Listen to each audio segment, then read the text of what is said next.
ভারত থেকে নেমে আসা ঢল ও ভারী বৃষ্টিতে ভয়াবহ বন্যার শিকার শেরপুরবাসী।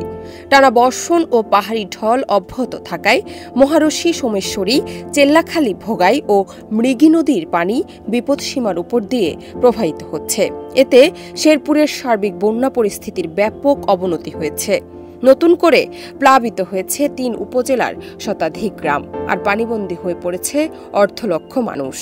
গত ৩৫ বছরের মধ্যে এমন ভয়াবহ বন্যা দেখেনি তারা। কেউ না বুঝলেও আমরা আপনার প্রয়োজন বুঝি, আর তাই তো অত্যাধুনিক ফিচার সম্বলিত বিভিন্ন সাইজ আর কালারের ২৫০টিরও বেশি ডিজাইন অপশন নিয়ে ওয়ালটন স্মার্ট ফ্রিজ বোঝে আপনার প্রয়োজন। ঘরের ভেতরে পানি ঢুকে পড়ায় মানুষজন আশ্রয়ের খোঁজে ছুটছেন উঁচু স্থানের দিকে।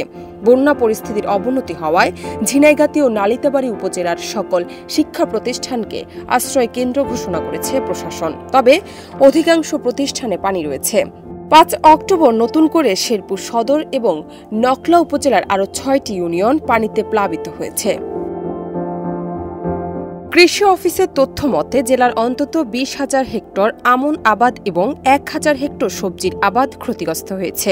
এতে অন্তত ৬৫,৪০০ কৃষক ক্ষতিগ্রস্ত হয়েছেন। ৫ অক্টোবর সকাল থেকেই নালিতাবাড়ী উপজেলায় উদ্ধার ও ত্রাণ কার্যক্রম শুরু করেছেন সেনাবাহিনী। ৬টি স্পিড বোটের মাধ্যমে ৬০ জন সেনা সদস্য উদ্ধার কাজ চালিয়ে যাচ্ছেন। বন্যায় ক্ষতিগ্রস্তরা বলছেন, প্রতি বছরই অতি বৃষ্টি ও পাহাড়ি ঢলের কারণে আকস্মিক বন্যা হলেও তা বেশি স্থায়ী হয়নি, কিন্তু এবারের চিত্র সম্পূর্ণ ভিন্ন। এবার পানির পরিমাণ আগের চেয়ে বেশি এবং তা বেশি স্থায়ী হওয়ায় মানুষের দুর্ভোগ বেশি হচ্ছে এবং ক্ষয়ক্ষতির পরিমাণ আগের তুলনায় অনেক বেশি। তাই এবারের বন্যা অতীতের রেকর্ড ছাড়িয়ে গেছে। অনেকেই বলছেন ৮৮-র বন্যার চেয়েও ভয়াবহ এবারের বন্যা। ডেস্ক রিপোর্ট, দেশ রূপান্তর।